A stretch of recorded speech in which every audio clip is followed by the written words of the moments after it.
আমাদের এই পৃথিবীতে যুগে যুগে অনেক জিনিয়াস মানুষের আবির্ভাব হয়েছে, কিন্তু আমরা শুধু এই সব জিনিয়াস মানুষদের দেখে গিয়েছি এবং চিনে গিয়েছি, অথচ আমরা কখনো দেখিনি আসলে তাদের কথা বলার স্টাইল কেমন ছিল। আজকের ভিডিওতে আমরা সেই সব জিনিয়াস মানুষদের সম্পর্কে জানবো এবং তাদের ভয়েস শুনবো। তো ভিডিওটি না টেনে শেষ পর্যন্ত দেখুন, আর যারা চ্যানেলে নতুন তারা অবশ্যই সাবস্ক্রাইব করবেন। অ্যাডলফ হিটলার পৃথিবীর ইতিহাসে অন্যতম দুর্ধর্ষ ব্যক্তি ছিলেন অ্যাডলফ হিটলার। মূলত তার কারণে দ্বিতীয় বিশ্বযুদ্ধের সূচনা হয়েছিল এবং তিনি একসাথে 60 লক্ষ ইহুদিদের মেরে ফেলেছিলেন। তবে অবাক করা বিষয়টি হচ্ছে, তিনি যখন বুঝতে পেরেছিলেন বার্লিনের যুদ্ধে সে পরাজিত হতে যাচ্ছে, তখনই সে তার মাথায় গুলি করে আত্মহত্যা করেন।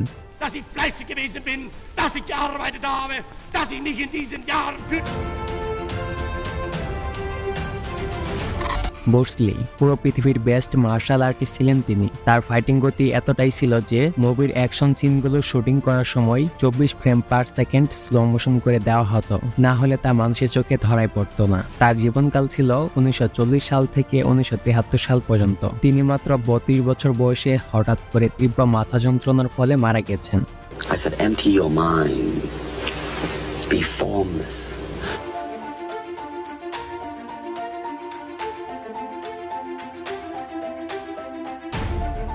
আলবার্ট আইনস্টাইন পৃথিবীর সবচেয়ে বুদ্ধিমান ব্যক্তি ছিলেন বিজ্ঞানী আলবার্ট আইনস্টাইন। তিনি এমনই একজন ব্যক্তি ছিলেন যিনি তার জীবনে কখনো ভুল করেননি। আলবার্ট আইনস্টাইনের দেওয়া সূত্র ছাড়া আজও বিজ্ঞান তার গবেষণায় অচল, কিন্তু তিনি একটি মারাত্মক এনিউরিজমের ফলে মারা গিয়েছেন। তার জীবনকাল ছিল 1869 সাল থেকে 1955 সাল পর্যন্ত এবং তিনি ছিলেন একজন জার্মান নাগরিক। It followed from the special theory of relativity. Charlie Chaplin সাদা কালো সিনেমার সেরা কমেডিয়ান অভিনেতা ছিলেন চার্লি চ্যাপলিন। তার জীবনকাল ছিল 1889 সাল থেকে 1977 সাল পর্যন্ত। তিনি ঘুমের মধ্যে স্ট্রোকে আক্রান্ত হয়ে মৃত্যুবরণ করেন। মৃত্যুর পরও তার নির্মিত the gold rush, city lights, modern Times এবং দ্য গ্রেট ডিরেক্টর চলচ্চিত্র দিয়ে অমর হয়ে আছেন। তার কমেডি ভিডিও আজও মানুষের মন জয় করে নিচ্ছে। To free the world, to do away with national barriers, to do away with greed. Mahatma Gandhi ভারতের স্বাধীনতা সংগ্রামের একজন অন্যতম ব্যক্তি ছিলেন। মহাত্মা গান্ধী অহিংসার আন্দোলনের জন্য গোটা বিশ্ব তাকে শ্রদ্ধা করে। তার জীবনকাল ছিল 1869 সাল থেকে 1947 সাল পর্যন্ত। মূলত তিনি ছিলেন একজন আইনজীবী ও স্বাধীনতা সংগ্রামী। বিশেষ করে তিনি গরিব মানুষের অধিকারের জন্য সংগ্রাম করেছেন। I regard myself as a soldier, though a soldier of peace. Michael Jackson ছিল একজন বিখ্যাত সিঙ্গার এবং ডান্সার, আর তিনি একমাত্র ব্যক্তি ছিলেন যিনি 150 বছর বাঁচতে চেয়েছিলেন। এই কারণে প্রতিদিন ডাক্তাররা তার পুরো বডি চেক আপ করত, কিন্তু তিনি মাত্র 50 বছর বয়সে তীব্র প্রোপোফলের নেশায় মৃত্যুবরণ করেন। Why would I want a white child to play me? I'm a black American. I'm proud to be a black American. Nikola Tesla পৃথিবীর ইতিহাসে সর্বশ্রেষ্ঠ একজন বিজ্ঞানী ছিলেন। নিকোলা টেসলা মূলত তার আবিষ্কারের ফলে পুরো বিশ্বজুড়ে আজ অল্টারনেটিং কারেন্ট ঘরে ঘরে পৌঁছে গেছে। তার জীবনকাল ছিল 1856 সাল থেকে 1943 সাল পর্যন্ত। হৃদযন্ত্রে রক্ত জমাট বাঁধার কারণে তিনি মৃত্যুবরণ করেন। তিনি ছিলেন একজন আমেরিকান নাগরিক। Electric power is everywhere present in unlimited quantities.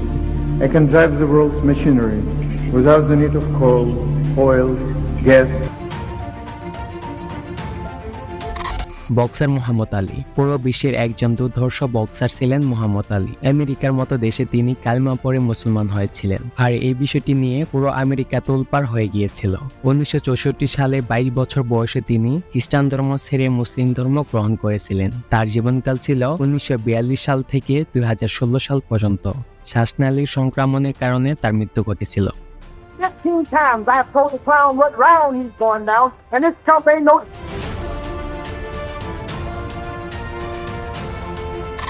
Joseph Stalin আধুনিক অর্থনীতির ইতিহাসে জোসেফ স্ট্যালিন একজন শাসক অর্থনীতিবিদ ছিলেন।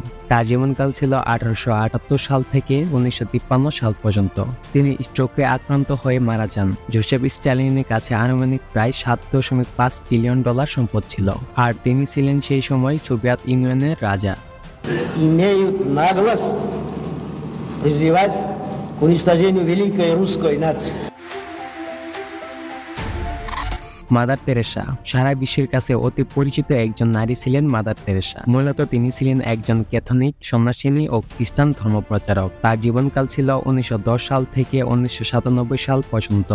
সবার কাছে তিনি মাদার তেরেসা নামে পরিচিতি পেলেও তার আসল নাম ছিল মেরি টেরিজা পুঝাজিউ। মাদার তেরেসাকে একজন ভারতীয় হিসেবে মনে করা হলেও তার জন্মস্থান ছিল মেসিডোনিয়াতে। তিনি হৃদরোগে আক্রান্ত হয়ে মৃত্যুবরণ করেন। Where does this love begin? In our own family. তো বন্ধুরা, আজকের ভিডিওটি এই পর্যন্তই। যদি আপনারা এই ভিডিওর পার্ট 2 দেখতে চান তাহলে অবশ্যই কমেন্ট করে জানাবেন। আর যারা নতুন তারা সাবস্ক্রাইব করতে ভুলবেন না। ধন্যবাদ।